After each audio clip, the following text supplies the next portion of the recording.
Dealers love to brag about horsepower, rugged frames, and flashy trims. But what they don't brag about are the rolling disasters they pushed onto buyers with a smile. Some of these trucks looked tough on the lot, but collapsed the moment you drove them home. Have you ever been sold a dream that turned into a repair bill? Buckle up, because we're uncovering 10 pickup truck failures that dealers desperately hoped you'd never remember. Number 10. 1972. Ford Courier. The Ford Courier arrived in 1972, promising affordability and compact practicality. On the surface, it seemed like the perfect little workhorse, especially since Ford partnered with Mazda to design it. The exterior had clean, simple lines and the kind of boxy design that screamed honesty. It wasn't flashy, but it was supposed to get the job done. Unfortunately, that illusion didn't last long. Under the hood, the problems started quickly. Owners reported engines that misfired, overheated, and leaked oil so often that carrying extra quarts in the truck bed became a running joke. The transmission wasn't much better. It refused to shift smoothly, sometimes grinding or leaking fluid. If that wasn't enough, the brakes made sure to keep drivers sweating. Leaky brake fluid, worn pads, and sluggish stopping power left many owners wondering if this compact pickup was trying to test their survival skills. Even the interior, though simple and practical, didn't hold up. Switches wore out, seats broke down, and gauges failed to work properly. It was the kind of truck that required constant babysitting, and nobody bought a pickup to be a full-time mechanic. The Courier was meant to help Ford compete with rising fuel-efficient imports, but instead, it highlighted every shortcut the company took. Dealers sold it as affordable and dependable, but in reality, it was a fragile little truck that buckled under real-world pressure. In short, the Courier proved that compact doesn't always mean reliable. It sometimes just means compromised.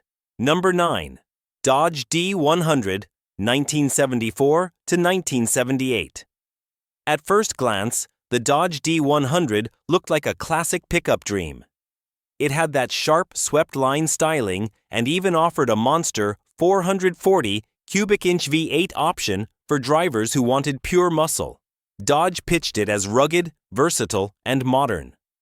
But peel back the tough exterior, and you'd find a frustrating truck riddled with problems. One of the most notorious issues was electrical gremlins.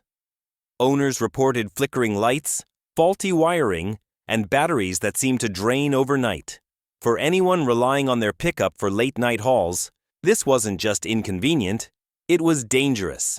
Add in constant engine headaches like hard starts, stalling, and sluggish fuel efficiency, and the D100 became more of a driveway ornament than a reliable machine.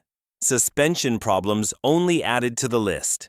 Drivers complained of excessive bouncing, rattling, and trouble controlling the truck on rougher roads. For a vehicle advertised as sturdy, it was anything but. The interior wasn't much better either. Dashboards cracked, gauges stopped working, and the seats aged like milk left out in the sun. The real kicker came during the mid-70s oil crisis. As gas prices skyrocketed, this heavy fuel-guzzling pickup became a financial burden. Dealers could spin the power and design all they wanted, but drivers were left with a thirsty, unreliable truck that couldn't keep up with changing times. The Dodge D100 might have looked bold on the lot, but for many owners, it became a constant reminder that sometimes the most confident exterior hides the weakest core. Number 8. 1976. Dodge Adventure SE. The 1976 Dodge Adventure SE was supposed to elevate the pickup game. It featured extra gauges, the innovative club cab for more space, and a variety of luxury-style add-ons. Dealers boasted about it being a truck that could work hard and pamper its driver at the same time. But the truth? It was a rolling nightmare. For starters, the tires wore out far faster than expected, forcing owners into expensive and frequent replacements. Then came the engine issues. Stalling, jerky acceleration, and sudden loss of power were common. Nothing says adventure like being stranded on the side of the road with your hazard lights on. Some drivers even reported engine fires with no clear cause. a terrifying flaw no one signed up for. And if you thought the engine was bad, the steering wasn't any better. There were countless accounts of steering wheels locking up, leaving drivers unable to control their trucks mid-drive. That's not just inconvenient, that's a heart-stopping moment no owner should ever experience. Add in unreliable headlights and taillights that sometimes failed without warning, and nighttime driving became downright dangerous. While Dodge dressed the Adventure SE in gadgets and options, none of it mattered when the fundamentals, engine, steering, safety, were so unreliable. The Club Cab may have been ahead of its time, but reliability issues buried its reputation. Buyers wanted a dependable truck. What they got was a truck that made every drive feel like a gamble. Number 7. Ford Ranger, early 1980s. When the Ford Ranger debuted in the early 80s, it was hailed as a breakthrough compact truck, built to replace the import-stealing market share. It looked sharp, had multiple engine options, and carried the prestige of the Ford badge.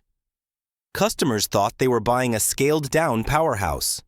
But in reality, the first-generation Ranger was more headache than hero. The biggest problem? Weak engines. The base 2.0-liter four-cylinder churned out a laughable 73 horsepower, barely enough to move the truck with confidence. Even upgraded engines struggled, leaving drivers frustrated with sluggish acceleration. And when the engines weren't underperforming, they were misbehaving.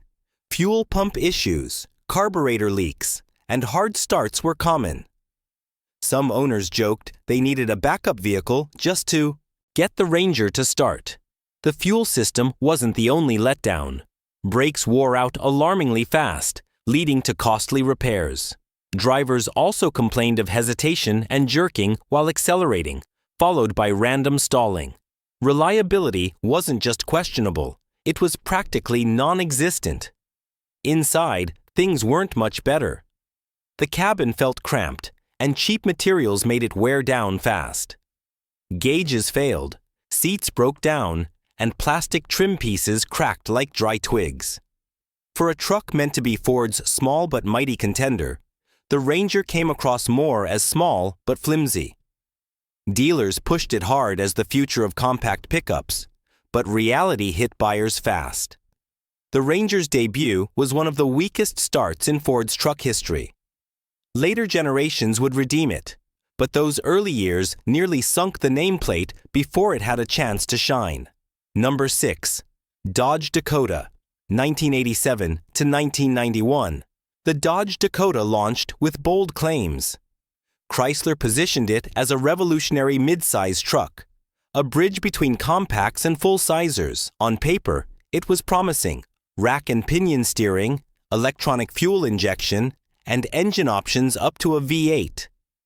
Dealers marketed it as the perfect blend of innovation and muscle, but once drivers hit the road, reality painted a very different picture. The most obvious problem was build quality. Paint jobs faded almost immediately, with roofs and wheel wells rusting in record time.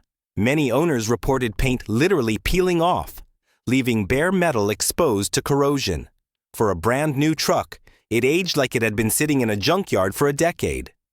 Mechanical issues piled on. Engines misfired, transmissions slipped, and clutches wore out well before their time. Owners frequently battled overheating and complained about declining fuel economy despite Dodge's promises of efficiency. And when it came to handling, the revolutionary rack and pinion steering often felt twitchy, not smooth. The inside didn't fare any better.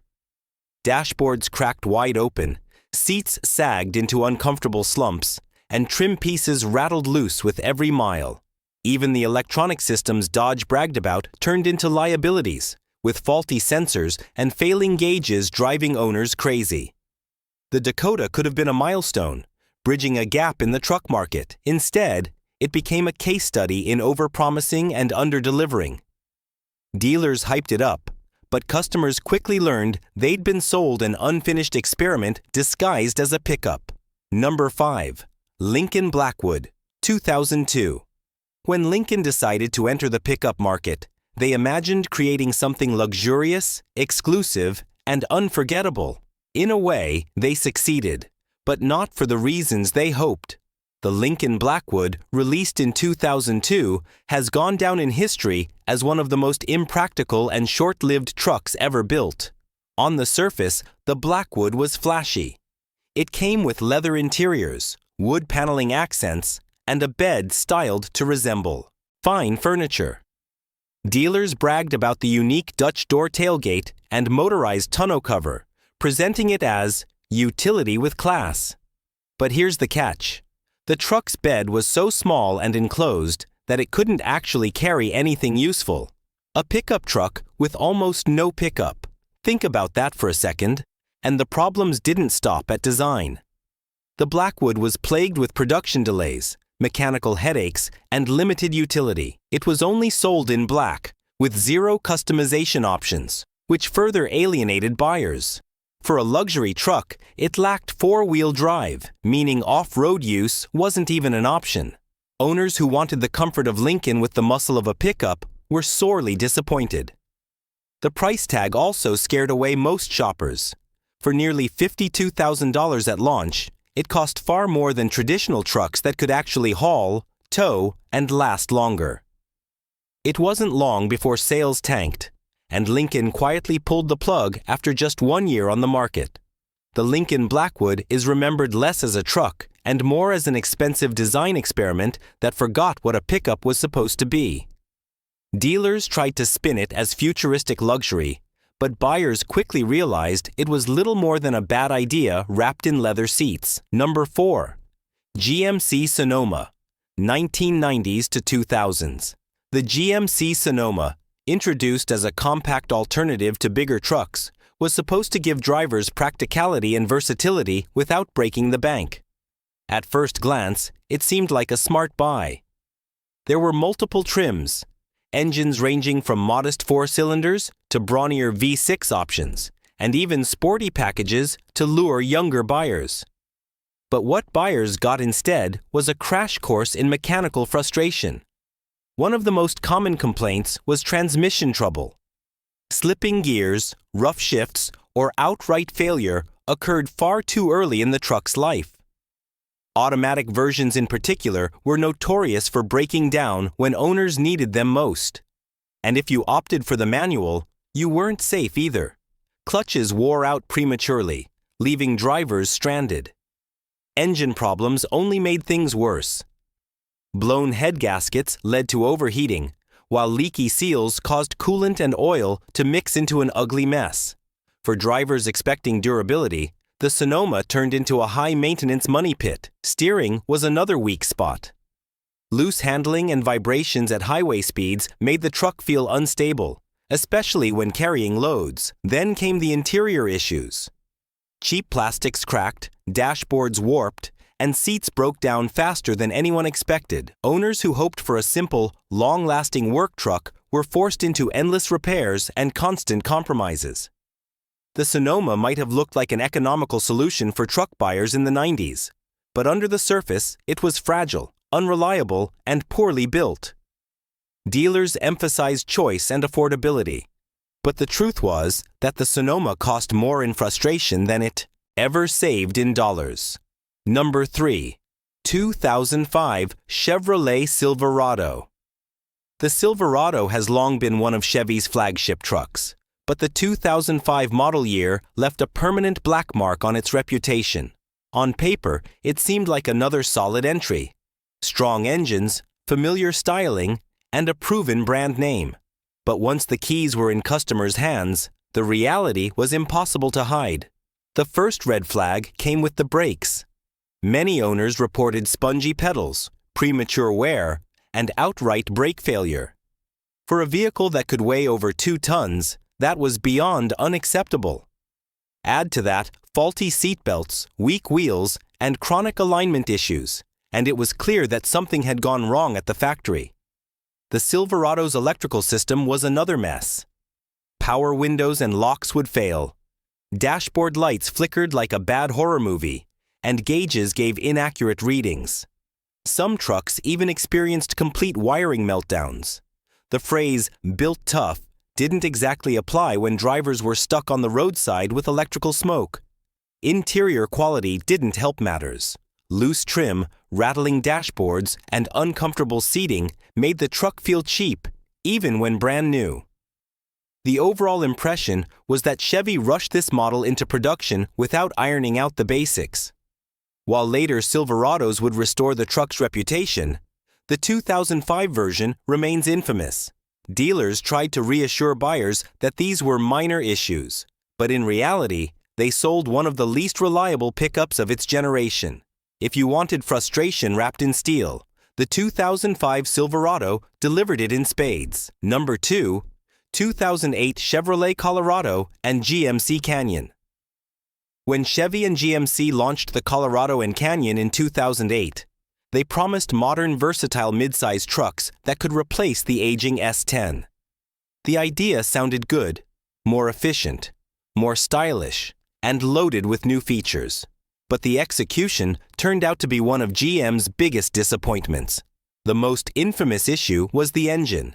Instead of a proven 4- or 6-cylinder, GM offered a quirky 5-cylinder option that seemed good on paper but flopped in reality. The engine delivered weak acceleration, constant shaking, and a sound that made drivers nervous. Simply merging onto the freeway became an adventure. Cooling system failures piled on. Radiators cracked, thermostats failed, and overheating became common even under light use. Add in weak transmissions that slipped or refused to engage gears, and owners quickly realized their trucks weren't built for real work. Interior quality also left much to be desired. Plastic parts wore down quickly, the seats lacked support, and controls felt cheap. Compared to rivals from Toyota or Nissan, the Colorado and Canyon felt like unfinished projects. The biggest insult: dealers sold them as dependable replacements for the S10, but owners discovered they were downgrades in almost every way. By the time GM addressed the flaws in later redesigns, the damage was done. The 2008 Colorado and Canyon remain textbook examples of how not to launch a mid-size truck. Number 1, 2015 Dodge Ram 2500. The Ram name has built a reputation for muscle and durability, especially with its Cummins diesel option. But in 2015, the Dodge Ram 2500 proved that even the toughest trucks can stumble. Advertised as a heavy-duty workhorse, it turned out to be one of the most unreliable models of its time. Transmission problems topped the list. Clutches wore out early, gears slipped, and drivers reported constant grinding. For a truck meant to tow and haul, that kind of weakness was unforgivable. The turbocharger also proved unreliable, cutting into performance and stranding owners at the worst times. Electrical issues piled on. Power windows and locks failed. Lights flickered, and infotainment systems froze mid-drive. Meanwhile, body durability was a cruel joke. Panels dented easily, paint chipped early, and rust appeared sooner than expected. For a pickup marketed as a tank, it aged like a bargain bin sedan. Even safety equipment didn't escape the list of complaints. Airbags and seatbelt components faced recalls, while braking systems squealed and wore out too soon. For buyers expecting Dodge's heavy-duty crown jewel, this was a betrayal. Dealers pitched the 2015 Ram 2500 as the ultimate work companion, but many buyers walked away with repair bills that rivaled their truck payments. It was proof that even a brand known for toughness can put out a lemon that haunts owners for years. So there you have it, the 10 worst pickup trucks that dealers tried to keep quiet. From engines that quit too soon to designs that made no sense, these trucks prove that shiny ads can't hide poor engineering forever. Which of these disasters shocked you the most? Did you ever own one of them? Let us know in the comments. Hit like if you enjoyed the ride, and subscribe for more stories the dealers don't want you to hear.